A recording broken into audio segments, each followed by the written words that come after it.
তো আজকে আপনাদের সাথে একটি রেসিপি শেয়ার করব, ফুলকপির পাকোড়া। তো 15-20 দিন আগের এই ভিডিওটা এডিট করার কারণে আমি পোস্ট করতে পারিনি। তো ফুলকপির পাকোড়া আমার হাজব্যান্ডের খুবই পছন্দ। দেখি সে খেয়ে কী রিভিউ দেয়, সঙ্গেই থাকুন। আসসালামু আলাইকুম from my channel Aidin blogs, welcome back to my channel. তো আমি এখানে ফুলকপির পাকোড়া তৈরি করার জন্য মেজারমেন্ট কাপ দিয়ে 2 কাপ আমি এখানে বেসন নিয়েছি, 1 কাপ চালের গুঁড়ো নিয়েছি। আর যে মশলাগুলো আমি অ্যাড করব এখানে পরিমাণ মতো মরিচের গুঁড়ো, হলুদের গুঁড়ো, জিরে গুঁড়ো, 2 চামচ কর্নফ্লাওয়ার আর পরিমাণ মতো কালি জিরা, স্বাদ মতো লবণ দিয়েছি। তো এখানে আমি সবগুলো উপকরণই ঢেলে দিচ্ছি। অল্প অল্প ঠান্ডা পানি দিয়ে আমি এটা গুলিয়ে নেব হাত দিয়ে। অল্প অল্প ঠান্ডা পানি দিয়ে এই ডোটা তৈরি করে নিতে হবে। পাতলাও করা যাবে না, গাঢ়ও করা যাবে না। তো এখানে আমি বেসনটা গুলিয়ে নিয়েছি।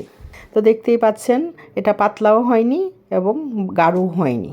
তো ফুলকপিগুলো আমি হালকা ভাপ দিয়ে নিয়েছি। ফ্রাই প্যানে আমি পরিমাণ মতো তেল দিয়েছি।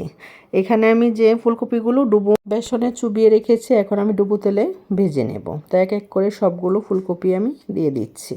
নিচের দিক দিয়ে যখন ভাজা হয়ে আসবে তখন আমি এভাবে উল্টিয়ে দিব। নিচের দিক দিয়ে যখন একটা গোল্ডেন কালার হয়ে আসবে তখনই আমি বুঝে নিব যে পাকোড়াগুলো হয়ে গিয়েছে। তারপর একটি ছাঁকনি চামচের সাহায্যে আমি উঠিয়ে নেব। ফুলকপির পাকোড়াগুলো হয়ে গিয়েছে। এখন ছাঁকনি চামচের সাহায্যে আমি ফুলকপির পাকোড়াগুলো উঠিয়ে নিচ্ছি আমি টিস্যু পেপারের উপর, যাতে করে তেলগুলো শুষে নেয়। তো এইভাবে সবগুলো ফুলকপির পাকোড়া আমি উঠিয়ে নেব। বাকি ফুলকপির পাকোড়াগুলো ওইভাবেই ভেজে নেব। এখন হাজব্যান্ডকে দুপুরে আমি ভাত দিয়ে খেতে দিব। আমার হাজব্যান্ড দুপুরের খাবার খেতে বসে গেছে। এখন ফুলকপির পাকোড়াগুলো তাকে দিয়ে আমি টেস্ট করাবো, দেখি সে খেয়ে কী রিভিউ দেয়। তো দেখো ফুলকপির পাকোড়া করেছি, এই সাইডে নিয়ে আসো।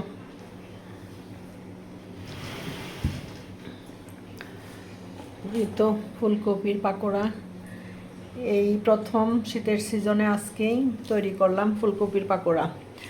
আমার হাজব্যান্ডের খুবই পছন্দ ফুলকপির পাকোড়া। গতকালও বলেছে যে আমাকে ফুলকপির পাকোড়া তৈরি করে দিও। তো গতকাল করেছিলাম সরিষা ফুলের পাকোড়া, আজকে তৈরি করেছি ফুলকপির পাকোড়া। ফুলকপির এই পাকোড়াটা সন্ধ্যার নাস্তা হিসাবেও সস দিয়ে খাওয়া যায়, খুবই টেস্টি লাগে। আবার গরম গরম দোয়া ওঠা ভাত দিয়েও খাওয়া যায়। তো তুমি যে খাচ্ছ কেমন লাগছে তোমার পছন্দের ফুলকপির পাকোড়া? অনেক অনেক মজা হয়েছে? হ্যাঁ। তুমি খেতে চাইছো তাই আর কি করলাম। আমার বাচ্চারাও খুব পছন্দ করে এই ফুলকপির পাকোড়াটা। তাহলে খাও তুমি, আরও কিছু আছে এগুলো বেজে নেই। যদি ভিডিওটি ভালো লেগে থাকে তাহলে সাবস্ক্রাইব করে দিন, পাশে থাকা বেলটি বাজিয়ে দিন। আজ এই পর্যন্তই, অন্যদিন অন্য কোনো ভিডিও নিয়ে হাজির হব। আসসালামু আলাইকুম।